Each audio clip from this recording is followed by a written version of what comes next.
સમાચારમાં આગળ વાત કરીએ તો નવસારીના સદલાવ ગામના હેમંતભાઈ પટેલ વનસ્પતિ ઘીનો ઉપયોગ કરીને તેમાંથી નાની મોટી શિવજીની પ્રતિમા બનાવે છે। છેલ્લા 25 વર્ષથી દક્ષિણ ગુજરાતના અનેક શિવાલય માટે ઘીની પ્રતિમા બનાવી તેઓએ કંઈક અલગ જ પ્રકારની શિવ ભક્તિના દર્શન કરાવ્યા છે। એક નાનકડા ગામના ખેડૂત હેમંતભાઈએ આ પ્રકારની પ્રતિમા બનાવવા કોઈ પણ જાતની તાલીમ લીધી નથી। ભોળાનાથની પ્રેરણા માત્રથી તેમણે આ ઘીની પ્રતિમા બનાવવાની શરૂઆત કરી।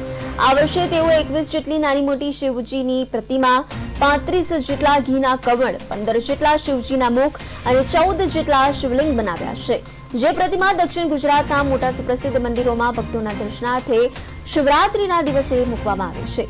દેવાધિદેવ મહાદેવને પ્રસન્ન કરવાનો એકમાત્ર દિવસ એટલે મહાશિવરાત્રી અને આ દિવસે નાના મોટા દરેક મંદિરમાં ભક્તો પોતાની શક્તિ મુજબ ભાંગ, દૂધ, શેરડીના રસ અને પાણીથી અભિષેક કરે છે।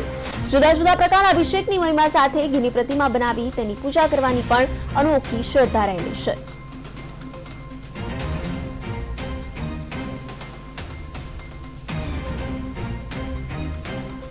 तीस 40 વર્ષથી આ ગામમાં પૂજા કરું છું ને શિવરાત્રિ નિમિત્તે ઘીના કમળ કિશોર હેમંતભાઈ ભીખુભાઈ પટેલ એ બનાવે છે ને બધી સારી સારી મૂર્તિઓ બનાવે છે। ઘણા વર્ષે બધા બુકિંગ કરવા માટે આવે છે બધા। હું મહાશિવરાત્રિ નિમિત્તે ઘીની મૂર્તિ અને કમળો ગુજરાતમાં ઘણા મંદિરોમાંથી અહીં અમારી પાસે બનાવવા આવે છે અને અમે એનો પણ એક પણ રૂપિયો લેતા નથી, ફક્ત ઘીના જ પૈસા લઈએ છીએ।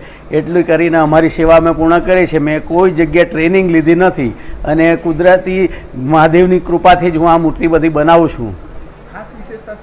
ખાસ વિશેષતા તો એવું છે કે વિશેષતામાં પહેલાં અમે કમળ જ બનાવતા હતા, પછી એક અમારી મૂર્તિ પોતાની મંદિરને બનાવી, અમારા ચંદ્રકેશ્વર મહાદેવ મંદિરની। ત્યાર પછી લોકોને મૂર્તિ પ્રત્યે જે ઉઠાવ થયો એટલે અમે હવે બધાની મૂર્તિ પણ બનાવીએ છીએ। આમાં ફક્ત ઘી જ ઉપયોગ કરીએ છીએ અમે, કોઈ મીણ કે કોઈ 30 40 વર્ષથી આ ગામમાં પૂજા કરું છું ને શિવરાત્રિ નિમિત્તે ઘીના કમળ કિશોર હેમંતભાઈ ભીખુભાઈ પટેલ એ બનાવે છે ને બધી સારી સારી મૂર્તિઓ બનાવે છે। ઘણા વર્ષે બધા બુકિંગ કરવા માટે આવે છે બધા।